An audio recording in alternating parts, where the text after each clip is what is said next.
of a situation where they don't tell you what kind of shape this is. They tell you it's a parallelogram, but that's it, right? Okay. So in order to use the properties that we talked about yesterday and to develop equations that are going to let us solve x, z, and y, we need to be a little bit more clear about what type of parallelogram this is. Okay. So first thing is we know it's a parallelogram. Okay, that's good. But now let's look at these sides. Okay, those two sides, how would you describe them in regards to their order to one another? Tyler? They are congruent, but they're consecutive, right? They're one after another. And when you had a parallelogram, this was a theorem at the end of the PowerPoint yesterday, when you have a parallelogram that has consecutive sides congruent, what does it say that parallelogram can be classified as?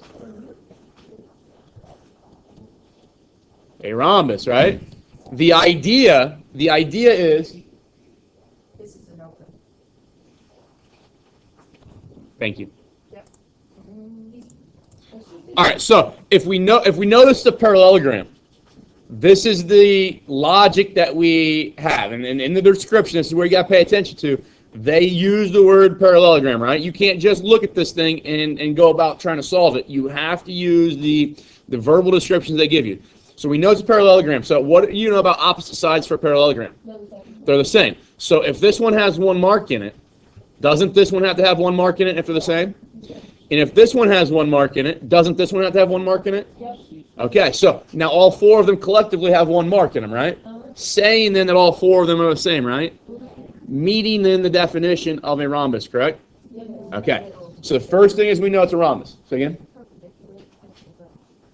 Okay, so a fact that we're going to use here to allow us to eventually solve for y is a component of rhombuses. A property of rhombuses is that the diagonals are, Dazin, what are they? They're perpendicular. Diagonals are perpendicular. Is that going to tell me what kind of angle 1 is here? Okay, so that's going to be a right angle. So that's going to allow me to solve for the measure of angle 1 when we get to that step. The other thing I want to talk about here is this thing right here. Okay, it's a right angle, but the shape is a parallelogram, right? Yeah. Let's start off with. And yesterday we said we know some features about parallelograms. What do you know about opposite angles of a parallelogram? They're congruent. So those two are the same, right? Yeah. What do you know about consecutive angles of a parallelogram? They're not the same. They're supplementary. One's 90. That's got to be 90, right? Now, in this situation, they're the same, but in general, consecutive angles of a parallelogram are just supplementary. Well, now I've got three angles that are right angles, so what's that make this fourth one? A right angle. Yesterday, we had a theorem that said when you have a parallelogram, if you have one right angle, then you have four right angles. So a parallelogram with one right angle becomes a... Square. Careful. A rectangle. But But go off of what I said. A parallelogram with one right angle is a rectangle. Now this one has one right angle, which makes it a rectangle. But we've also said that it's a rhombus, right? So a parallelogram that's a rhombus and a rectangle is a square. So this thing is going to have all rhombus features, all rectangle features. Okay, and when you combine the rhombus and rectangle features, you get the square features, right? All right. Now, one of the features for, and really what we can go through here is the reason I had to talk about this being a rectangle is so that I know that angle right there is 90 degrees. And I know that this angle over here is 90 degrees. For a rhombus, what does that diagonal do to that angle and to that angle? Bisects it. Well, we know this angle here was what? 90. Bisecting it would give me 45. So could I say that 5x is equal to 45? yeah. Or I could say 10x. I could put 5x there, right? I could say 10x is equal to 90, right? Okay. What's 6z going to be equal to? 90. Well, no, 45. 45. And then we've got measure of angle 1 equals 90, right? And hopefully that makes sense. If that's 45 and that's 45, then in that triangle there, angle 1 has to be 90, right? Okay. So there's what we learned about triangles exists here as well. So 90 is equal to 3y minus 12. X here is going to be 9. Z here is going to be, what, 45 over 6? Yeah. Okay, doesn't really reduce real nice, correct? Okay. Can we put 3 through there? How many times does 3 go into 45? 15. How many times does it go into 6? 2. Let's just say Z is 15 halves. And I want you to leave it as 15 halves. Don't write that as 7.5. I know. Let's bring up the question here. See what the directions. What did the directions say? Did it say? Okay, so integer or decimal means that one we're going to round or evaluate to 7.5. There is no rounding that takes place there because it is a terminating decimal. But eventually we're going to leave. We're going to want that 15 halves because of what we do later in the course. So 15 halves is fine. Now, finding y here, I'm going to add 12 to both sides. So you get what? 102 is equal to 3y. Okay. How many times does 3 go into 10? 3 times. And so that would give you 9, right? So 10 minus 9 is 1, so you'd have a remainder of 12 here, right? How many times does 3 go into 12? 4. So there are our values for x, y, and z then. And we should be able to plug those values back in and get all the respective concepts and properties that show up numerically for rhombuses, rectangles, and squares. This is best classified as a square, right? But there's nothing wrong with saying that it's a rhombus. There's nothing wrong with saying that's a rectangle, okay? Or a parallelogram. It's just that if I can call it a square, that's kind of the hopes because that's going to open the door to a lot more properties that we can use to justify things. Let me get my notebook out. Okay, so this is one of probably a little bit more difficult for us because of the algebra that's presented. Right? I heard somebody at the beginning say I had exponents in it, so I just gave up. I didn't do it. What you're going to find out is that I brought my notebook in. Good. Systems of equations are a common fundamental procedure that is pervasive through all of mathematics. And you're going to use it all the time. Another type of algebra that is pervasive that you use it all the time becomes eventually one of your kind of best friends in regards to a tool that you're going to use in any math course is the ability to factor. All right, and every time you see, we know we're going to set up an equation here, right? Every time you see equations that have exponents that are greater than 1, you want to think about factors. Okay, whether they're squared or cubed or the 4th power or whatever, you want to factor, and that's what Algebra 2 is going to get you geared for. It's basically 36 weeks worth of factoring.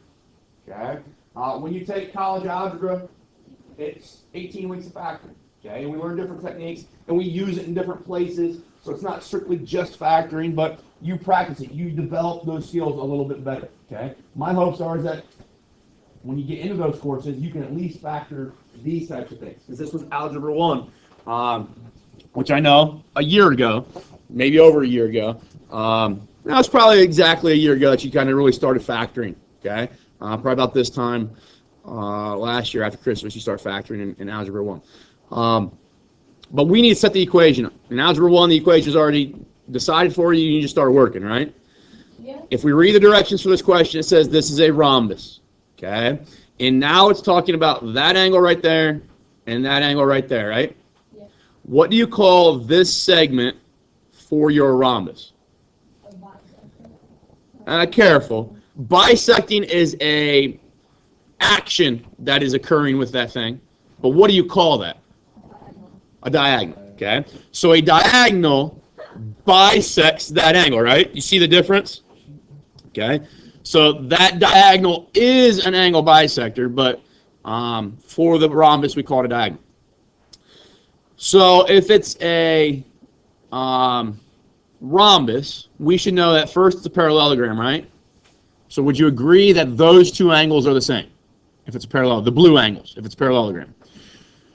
If the diagonal bisects those two blue angles, it creates two smaller angles, right? Okay, ultimately 4 smaller angles, but any grouping of those two now should also be congruent, right? Okay. For instance, let's say this angle here was 30, and that angle is 30. If I bisect 30, what do I get? 15. 15 here, and what would I get over here? 15. 15 there. So they'd be equal, right? Yeah. So what is the argument then that I can say, because this is a rhombus and that's a diagonal of a rhombus, what's the argument I can say about 5x squared minus 15 and 4x squared They equal each other. minus 2x? They equal each other, okay? They're showing me there with the notation that it's a rhombus, or the vocabulary that's a rhombus, and referring to those two angles, we have equivalent angles, okay? So when you write that equation, this is the first thing you want to think. Okay. If it's a linear equation, meaning that your exponents are, the largest exponent you have is a 1, you solve it like a normal equation. But when the exponent starts to change, okay, and it grows to 2 or 3 or to 4, the number one thing you want to think about when you see that, you want to think that word right there. You want to think factor. And when you think factor, hopefully, you think this. Okay, that's kind of when I see, I'm not saying it's the right way to do it, the best way to do it, but it would be really nice, mathematically speaking, that whenever you develop an equation, with that equation came directions in sentence form, right? But that doesn't happen, okay? When we write an equation, there are implied directions, implied procedures that you have to go through. The implied procedure here is when I see x squared, I instantly think factor. When I think factor, that means I can get everything equal to 0. It would be really nice if it said all that stuff in words, but it doesn't. Okay? We just have to understand what we see in regards to the algebra, what it's telling us to do. Okay? So this says to, whenever I visualize this, every time I see something squared, cubed, whatever, I think that little equation in my mind basically means I'm going to factor, and that means get things equal to 0 first. Okay? So if I want to get things equal to 0, I have to kind of move this right-hand side to the other side, right? How am I going to remove 4x squared? Subtracting it. So I can line those up, right? Those are like terms. I can subtract those. So it gives me x squared. How am I going to get this negative 2x to the other side? I'm going to add it. Okay? Now, is there anything over here? Are there any x terms that I can add 2x to? No. No. Okay? And here's really the way this kind of goes together or works, is that 5x squared minus 15 can be written this way. Does that make sense? No. What's 0 times anything? 0. 0. So what's 0 times x? 0. 0. So is this thing really just 0? And usually if it's just 0, we don't write it, right? Yeah. But it's kind of, if I put it in here like a placeholder, and I add 2x to both sides, does it make sense that I add 2x to that 0x because they're like terms now? And what's 0 plus 2? 2. So we get 2x, okay? And then my minus 15 doesn't have any like terms to go with it. So when I move, and this is where people struggle, I think, with this problem, is when they move that 2x to the other side, is that they don't know where to put it.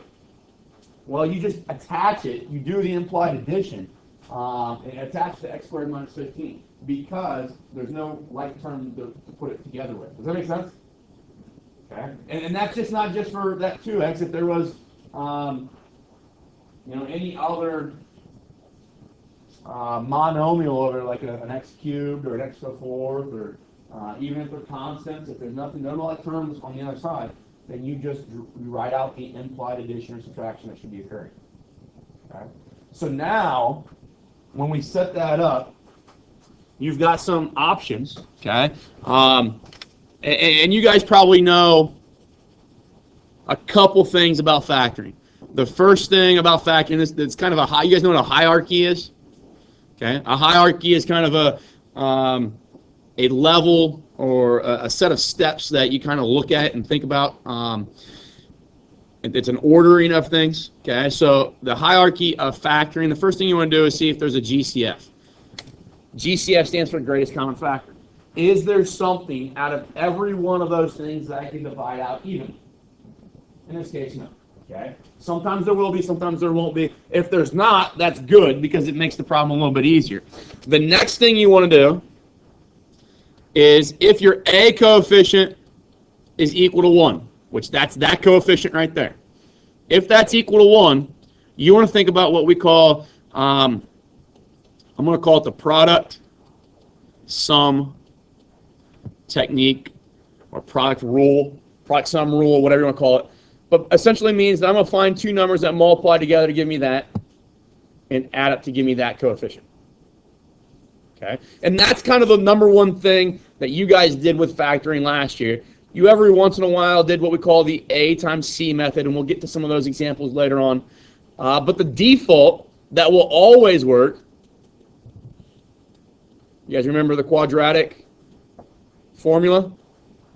Okay? So I always get people say, well, I'm not very good at this. I can't because I'm not very good at this. I can't see these factors or visualize these in my mind, so I'm never going to be able to do these problems. That's totally false because you can always use the quadratic formula. Okay? It's just plugging things in. Okay? So we'll do this both ways. What two numbers multiply together give me negative 15? Give me 2. Okay, 5 and 3. Which one's got to be negative? 3's got to be negative, right? So it gives me x minus 3 and x plus 5. Okay, so what we just did there is we factoring is the word for division. Okay, it's a fancy word for division. Okay, because what happens if I multiply these out? If I multiply that amount and that amount out using this technique, what do you get to? You get to that, don't you? Okay, so if I started with like 30 and broke that down to 2 and 15, okay, I just factored 30, right? And that's not the full factorization, but that's factoring of 30. Can I multiply these two things back to get 30? And the way I get these two numbers is I take 30 divided by 2, and it leaves me this 15, right? So when you are factoring something, it's just a fancy word for division, okay? But we factor, these are trinomials or polynomials, and this is kind of, these are the techniques or practices that allow that to happen. So now we've got two numbers. That's a number. That's a number, right? We're multiplying them together. And if I get two numbers and multiply them together, Dasmond, what does one of them have to be? What does x minus 3 have to be if I'm going to get, it's got to be 0, right? Okay. So if this number is 0, okay, this number could be anything it wants to be, and I could still get 0, right? When I multiply them together. Or could x plus 5 be the 0? And if that's 0 multiplied by any number I ever want it to be, will that product still give me 0? So we set up those two little equations. So x is 3 or x is negative 5, right? Those are my two solutions. Now, the only thing we have to do is we have to do what? Plug them back in and see if they both work, if one of them works, and so forth, okay? So I think something that, I just want to grab the calculator just to save a little bit of time here. Let's take, I don't know if you guys have ever, I don't know how much you guys use the TI-8384. You should all have this on your computer, correct? No, I don't. I right. did last year, but I don't. Why not? But I don't know if it on there. You missed the first 2 days of school? Yeah. I got a new computer since then. All right, so this I'll show you in a moment where you can get the calculator. What I'm going to do is I'm going to take x and we'll store, x was negative 5. That was one of my options, right? Yeah. So we'll take negative 5, I'm going to hit STO, and then x, and then hit enter. What's the STO mean? Store. Okay. So when I do this correctly, let me shrink this a little bit. Do that correctly, you see that it's stored x is negative 5. It'll just repeat that. So now what I'm going to do is I'm going to type in 5x squared minus 15. And now what it's going to do, it's got x stored as negative 5. When I hit enter, it's going to give me a number back, 110. Okay? Think about this, can this angle here be 110 degrees. No. Why not? The Q angle. No. Okay, good. So if that's 110, then that's 110, right? And if that's 110, that's 110, and that's 110, right? I've used 440 degrees for two angles, right? How many degrees should there be in this rhombus?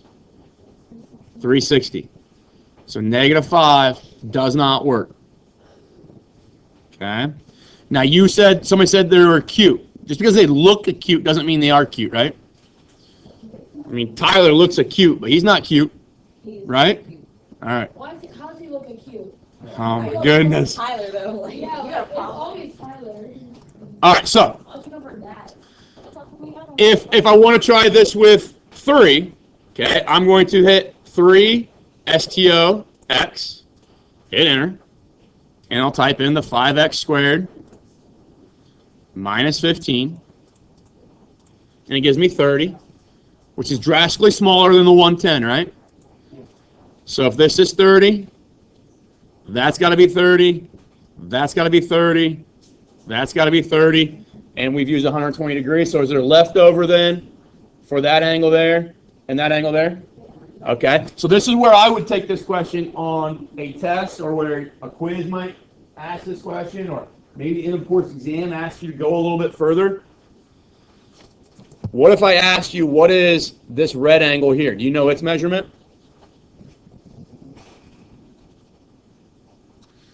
360 is what they should total, right? How many degrees have you used so far? 120. So you've got what left over? 240. So you have 240 for both those, right? So we got to divide it by 2 and we get 120 for each of those. Does that make sense? Yeah. So I could ask that question. I can give you all that information at the beginning and ask you for that 120 degree angle. All right? You have to go through all that similar work, same work, but then extend yourself a little bit further with it. All right? So those of you that say, well, I suck at factoring, I'm not very good at that. Yeah. Okay? And I know there's some of us that are that way. My hopes are that you kind of develop the skills to get better at that. But in the event that you're on a test and you haven't done that yet, you haven't gotten proficient at it, you can always use this thing. Okay? Now, I'm not going to get into a whole lot of details with this, but that is the process for factoring is actually every quadratic equation, which is the x squared plus 2x minus 15 equals 0, that's what we call that. Every one of those can be factored using a technique called completing the square. Okay? You guys remember doing that last year? X equals the opposite b plus or minus the square root of b squared minus 4ac over 2a. That is a formula that is developed by taking arbitrary coefficients, a, b, and c, and completing the square with a, b, and c. All right? Basically factoring ax squared plus bx plus c equals 0. And it gives you that formula. So by using arbitrary values, then it tells us that formula will work regardless of what A, B, and C are. Does that make sense, everybody? Yeah. That's kind of like how we developed the slope formula. Those of you that were gone last week, we went through and we did some coordinate geometry stuff with arbitrary x and y values in the coordinate plane, right? And we developed some slope formulas and distance formulas and that kind of stuff. What that told us is that regardless of what the x and y values are, we'll always get the slope that that formula developed. We will always get the two solutions that we're looking for here if we apply this correctly. So let's talk about this. If I look at this, my A value is 1. My B value is 2. So A is 1, B is 2. Now C is your constant, so it's negative 15. And as you take these values, A, B, and C, you've got to take their signs with them. Okay? So the opposite of B would be negative 2, right? Just plugging that B value in right there. Plus or minus. What's negative 2 squared? Or sorry, positive 2 squared. Doesn't really matter. It's 4, right? Minus 4. What's A? A is 1. 1. What's C? Negative 15. Negative 15. Then all over 2 times A, which would just be 2, right? Yep. All right, so we get that thing. It's kind of ugly. No. Because I still have college algebra people that plug that in their calculator and still get it wrong. Okay? So make sure that you know what's going on here. Order of operation says you need to multiply first, right? What's negative 4 times 1 times negative 15? What's negative times a negative? Positive, right? So it's going to be 4 plus something. I haven't dealt with that 4, so that gets put down here. But what's 4 times 15? 60. So it's 60 plus 4. 64. And this works out to be a really nice thing because what's the square root of 64? 8. 8.